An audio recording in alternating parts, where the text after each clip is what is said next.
Good evening, ladies and gentlemen. This is Court Ratnowski, publisher of Yankee T News. I believe this is episode number 51. Oh, good, I got it. And yes, co-sponsored by Greenwich Stanford Tea Party Patriots. And we're going to go through quite a few things here quickly for this week, and we're also going to be having an interview. And tonight, the secret clue word is sabotage. We might want to talk about sabotage later, but if some of you already have an idea, great.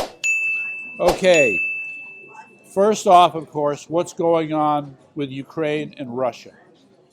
Now, it's a funny dynamic. Let's deal with the news first. They're talking about, for example, this 8-mile convoy of Russian trucks and tanks that's making its way into the Donbass region in preparation for a huge offensive that the Russians are going to launch soon, however soon. Now, the funny thing is, while that's going on, you have Putin making noise about NATO. So, one of the countries that has long been, not on the best terms with Russia and the then Soviet Union was Finland. Recall that in 1939-1940, Finland and the Soviet Union had a war. And despite the fact that the Soviet Union was so much bigger, the Finns beat them. And it's certainly been a sore point with the Russians for a long time. Now, meantime, also another country that has long had historical enmities with Russia is Sweden. It turns out that both Sweden and Finland announced that they're going to join NATO. This is despite Russia threatening Finland with a quiet voice, sotto voce, about possible nuclear attacks. So Finland decided to ignore that and said it's in our interest to join up with the rest of NATO. And so those moves are being made. So while that announcement came out, at the same time, you had NATO itself announcing that they're going to build up the defenses, if you will, for those countries that are closest to Russia. Now you can imagine Russia's not happy about this because some of these countries are former members of the Iron Curtain, of the Soviet bloc. And so now they're going to the, quote, other side. Okay, so that's the kind of thing that's been going on. Another interesting point, you know that Russia has been under a lot of pressure financially with sanctions and other things, and Russia has not been too easygoing about that. So of note, I want to bring up this article here, okay? So again, we're going to love this if this happens.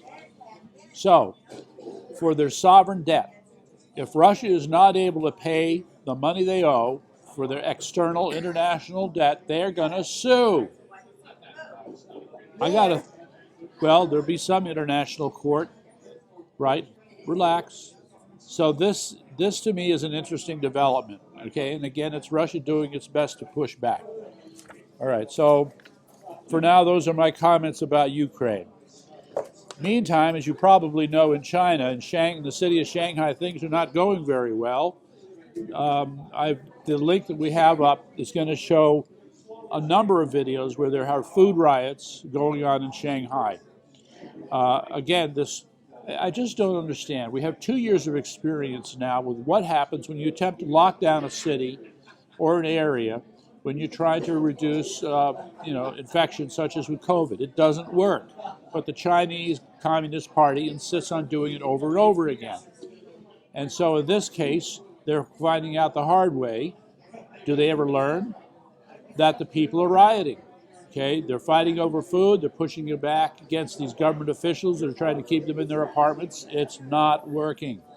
Now, of course, for us, one of the things to keep in mind is that this is going to affect the supply chains as well, and that will come in due time. So that's the other one. Meantime, in Connecticut, let's all pay attention. I want to remind you about CT 169 Strong, Alexis Harrison, and Maria Weingarten, who are working very hard to fight against these efforts to take away local control for zoning decisions. So there was another rally in Greenwich, pretty good turnout, 40 people. And again, they're sending the message to Hartford and to the Democrats, these crazed, power-hungry liberals, aka communists, who want to take away local control for zoning. And Greenwich is standing up and saying, no, it's not going to happen here either. So that's to their credit.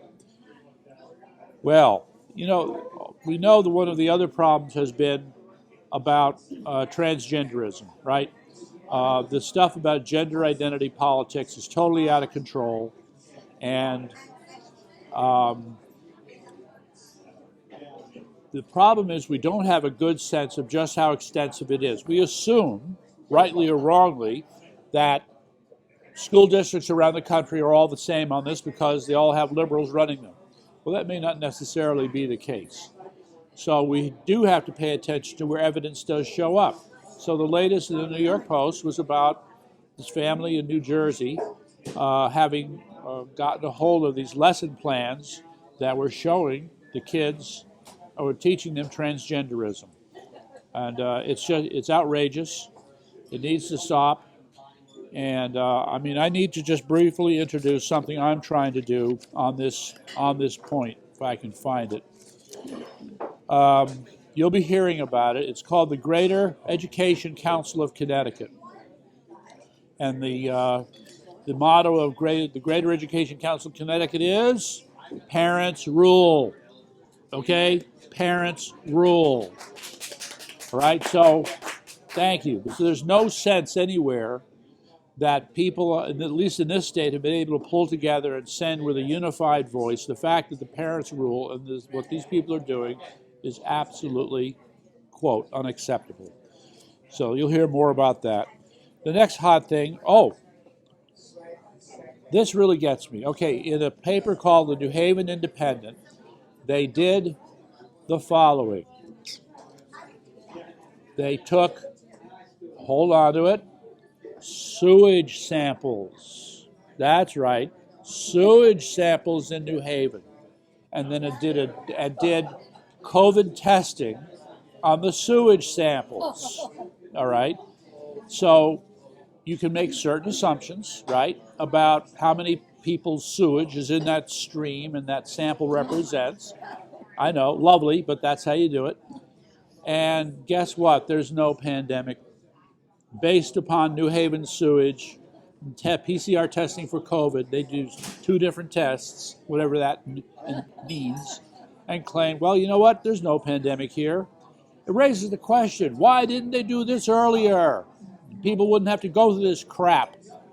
It's a whole literally. Yes, literally, exactly. Okay. Yeah. Now, the other fun part of the phrase, the title is COVID Loves Democrats. Yes, that's right. Why is that? Why is it that so many more Democrats seem to be coming down with COVID than Republicans? So in Congress, I believe it was 5 or 7 more Congress critters came down with COVID, all of them Democrats. How come the Republicans are so healthy? Why are the Democrats getting so sick? Well, I'll give you a clue. It's called T suppressor cells. I'll say it again for emphasis. T suppressor cells. So anyway, we'll save that part for later. The problem is that you've had other people getting sick. We'll get to the star of the show. But to me, this just shows the vaccines don't work. You continue to see people in Congress getting sick, even though they got vaccinated. Blah, blah, blah. Now, another thing that was kind of funny, anyway, the link will be up for it. I'm only bringing this up because it's so strange, okay?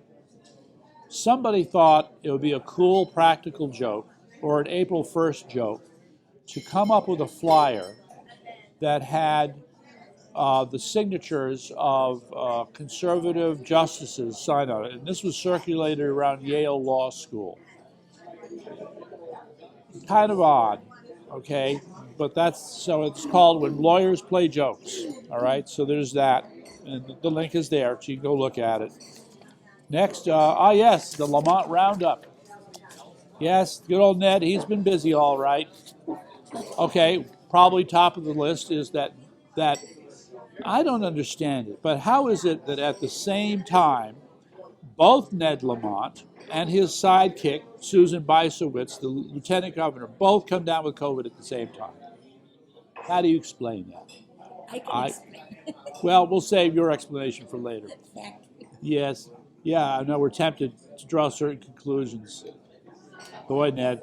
Yeah, so in any event, so that's one part. Now, the other part that gets me is that there are these other articles where in one case, Ned was taking money away, and in the other case, Ned was giving money out. All right? In the case where he was taking money away, and Fred Camillo, first selectman in Greenwich, kind of agreed with him, was this project for noise abatement along Route 95. The argument was that the $200 million that was going to be used for this wasn't really going to do it. So there was general agreement that it was good that Ned Lamont took that money away. And then, but in the meantime, they're called community challenge grants. So in Hartford, they're letting out something like $64 million worth of grants over some period of time.